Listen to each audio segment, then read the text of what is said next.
You and I, we are born into a battlefield. Why is that so? What does that mean? And how can we live as conquerors in the midst of that reality? Stay tuned over this next set of series and you will find out how you can be a conqueror in the battlefield we are all in.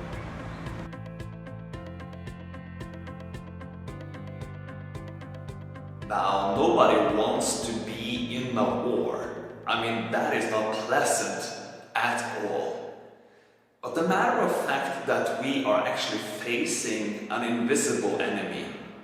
Currently, we are experiencing a global crisis due to COVID-19. A small little virus that you can't even see with your bare eye is our common enemy in this season. Now, most Christians and people in the world, they do not know that they are facing an unseen enemy.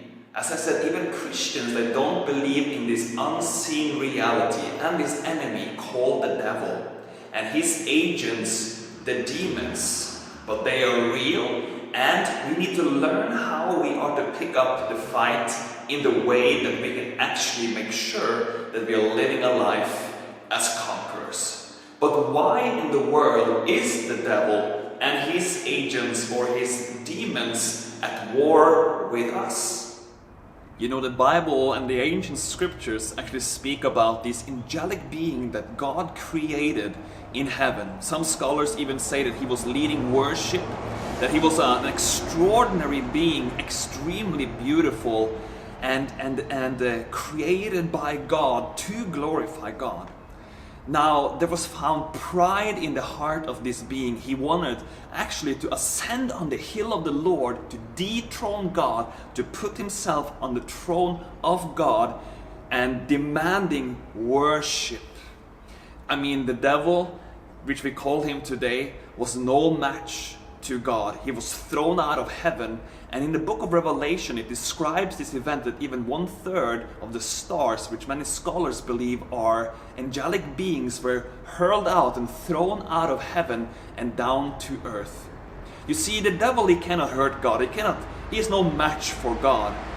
You know, God created you and me, human beings, in God's image. That is why this battle is raging. This is why this battle is on. Because he wants to destroy God's image in man.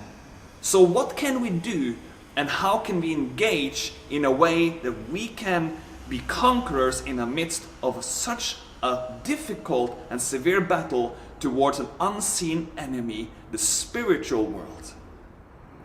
So what is this battle actually all about? Ultimately, the battle is about where you and we will spend our eternity. The devil has come, it says in John 10:10, to steal, to kill, and to destroy. Not just here in this life, but to make sure that that will be the eternal fate of every human being. You see, hell was not created for any human being. It was actually created for the devil and his angels as not just a prison, but a place of punishment for these entities.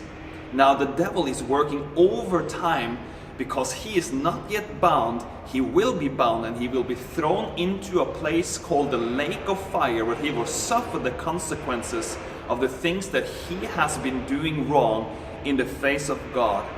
But in this short period that he tries his very best to do some very specific things, many more than any other thing maybe, to really divert the way that you and we see God, how we see ourselves, how we see life, to distract us, to distort our picture of who God is, and to really to divert us from the good plan and the purpose that God has for our lives. So how can we engage? How can we step forth and live as a conqueror in this war that we were born into?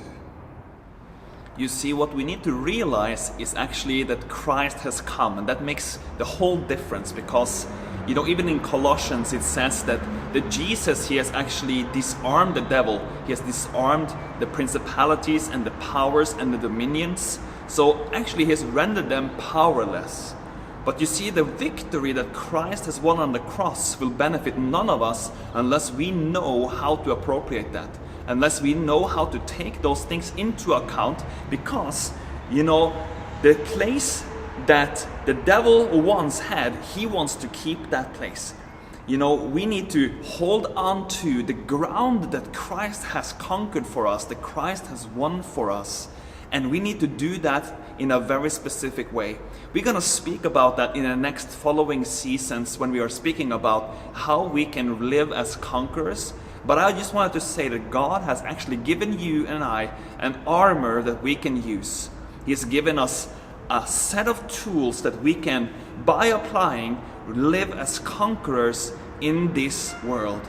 You know, we are fighting not against flesh and blood, but we are fighting against principalities and powers in the wicked places of darkness. And we don't have a fight against flesh and blood, even though sometimes it can seem like it. But we need to know that there are entities working behind the scenes that God has equipped us to challenge, to face, and to stand as conquerors, and to expand the kingdom of God with boldness.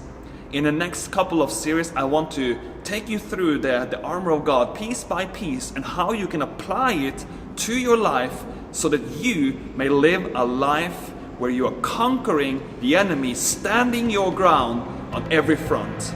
Stay tuned, it's going to enrich you and bless you in a tremendous way.